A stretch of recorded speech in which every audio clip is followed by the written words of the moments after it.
আমরা অনেকেই পবিত্র কোরআনুল হাকিম পড়তে পারি কিন্তু সহি শুদ্ধভাবে দ্রুত রিডিং পড়া পড়তে পারি না। তাই যদি এরকম হয়ে থাকে তাহলে আজকের এই ভিডিওটি আপনার জন্য। আজকের এই ভিডিওতে আমি আপনাকে শিখিয়ে দিব যে কিভাবে আপনি দ্রুত রিডিং পড়া পড়তে পারবেন। তাই ভিডিওটি কেউ একটুও টানবেন না, সম্পূর্ণ ভিডিওটি দেখতে থাকুন। তার আগে ছোট্ট একটি রিকোয়েস্ট করব, আমার এই চ্যানেলটি সাবস্ক্রাইব করুন। তো চলুন আমরা ভিডিওটি শুরু করি। আজকে আমরা সূরাতুল বাইয়িনাটি বানান সহ উচ্চারণ করে শিখব। বিসমিল্লাহির রহমানির রহিম। তাহলে কিভাবে পড়ব? লাম মিম জবর লাম, ইয়া জবর ইয়া, লাম ইয়া কাফ পেশ কু, লাম ইয়া কু। নুন লাগবে এবার এই লামের সাথে নীল, তাহলে লাম ইয়া কু নীল। লাম জবর লা, লাম ইয়াকুনিল্লা। এরপরে জালিয়া জের জি, নুন জবর না, লাম ইয়াকুনিল্লাজিনা। স্মরণ রাখবেন এই জালের মধ্যে আমরা এক আলিফ টান দিব, কারণ জেরের পরে এরকম ইয়া সাকিন থাকলে সেখানে আমাদের এক আলিফ টানতে হয়। তাহলে কিভাবে পড়ব? লাম ইয়াকুনিল্লাজিনা, এরকমভাবে শিখব। আমি কিন্তু পূর্বে পর্বের মধ্যে সূরাতুল জিলজালটি নিয়ে আলোচনা করছিলাম। যদি আপনি আমার এই আমপারার গুরুত্বপূর্ণ সূরার পর্বগুলো না দেখে থাকেন, আমি এই ভিডিওর ডেসক্রিপশনে লিঙ্কটি দিয়ে দিব, আপনি সেখান থেকে গিয়ে দেখে আসবেন। তাহলে কিভাবে পড়ব? লাম ইয়াকুনিল্লাজিনা।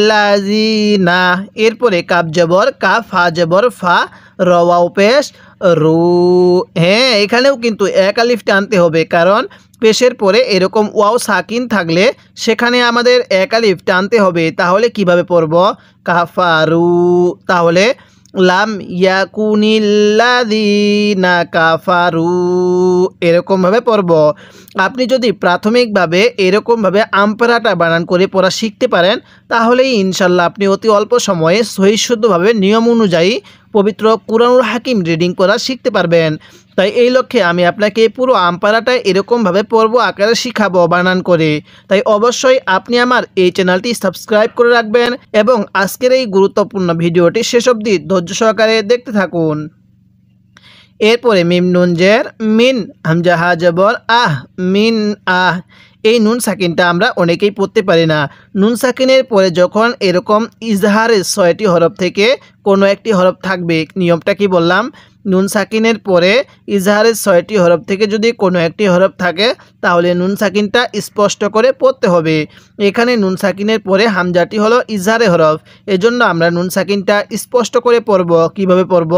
মিন, হামজা হা জবর আহ, লাম লাম জের লিল, মিন আহ লিল। এরপরে কাফ জের কি, তা খারা জবর তা, বাজের বি, কিতাবি। হ্যাঁ, কিভাবে পড়ব? মিন আহ লিল কিতাবি, এরকমভাবে শিখব। এরপরে ওয়াও লাম জবর ওয়াল, মিম শিন পেশ মুশ, ওয়াল মুশ, রজের রি, রজের রি, ওয়াল মুশ রি। এরপরে কাপিয়া জের কি, নুন জবর না, ওয়াল মুশ রি কি না। হ্যাঁ, কিভাবে পড়ব?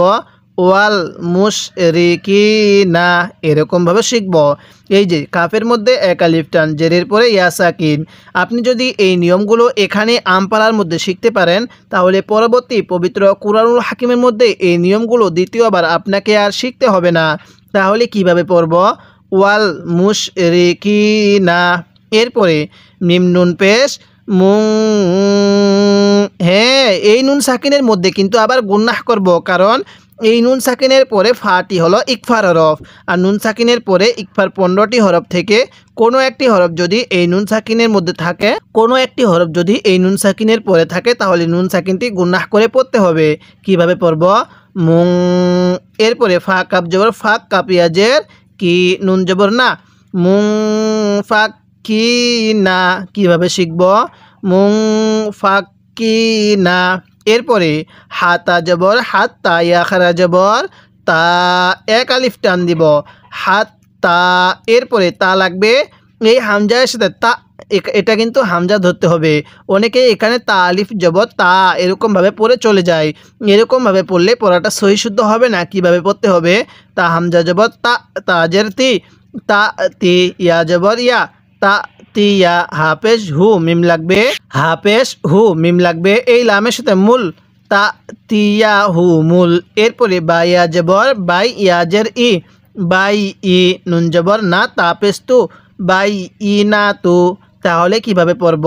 হাত্তা তাতিয়াহুমুল বাই ই না তু। এখন এই গোল চিহ্নটার নাম হলো ওয়াকফ। যখন পবিত্র কুরআনুল হাকিম পড়বেন তখন এরকম কিছু গোল চিহ্ন দেখবেন। এই গোল চিহ্নগুলোকে ওয়াকফ বলে, অর্থাৎ বাংলায় আমরা যেটাকে দাড়ি বলে চিনি। এখন এই ওয়াকফ করার সময় অর্থাৎ দম ছাড়ার সময় কিছু নিয়ম কানুন আছে, তা আমাদের অবশ্যই শিখতে হবে। ওয়াকফের সময় যদি এরকম গোল তা থাকে তাহলে সেই তাটিকে আমাদের হা বানিয়ে পড়তে হবে। নিয়মটা কি বললাম? ওয়াকফের সময় যদি এরকম গোল তা থাকে তাহলে সেই তাটিকে আমাদের হা বানিয়ে পড়তে হবে। এটি ওয়াকফের একটি নিয়ম। তাহলে যেখানেই ওয়াকফের সময় শেষ হরফে এরকম গোল তা দেখব, ওই তাটিকে আমরা হা বানিয়ে পড়ব। পরে র জবর র, সিন ওয়াও পেশ সু, রসু। অনেকেই র জবর রা পড়ি। যদি র জবর রা পড়ি তাহলে পড়াটা সহি শুদ্ধ হবে না। কিভাবে পড়তে হবে? রসু। এরপরে লাম লাগবে, এই মিমের সাথে লুম, রসুলুম। মিমজের মি, নুন লাগবে, এই লামের সাথে নাল, লাম খারা জবর ল, হাজের হি, রসুলুম মিনাল্লাহি। কিভাবে পড়ব? রসুলুম, এরপরে মিনাল্লাহি। তাহলে এটাকে রাসু পড়ব না, অনেকেই শব্দটাকে রাসুলুম পড়ি। এরকমভাবে পড়লে পড়াটা সহি শুদ্ধ হবে না। কিভাবে পড়তে হবে?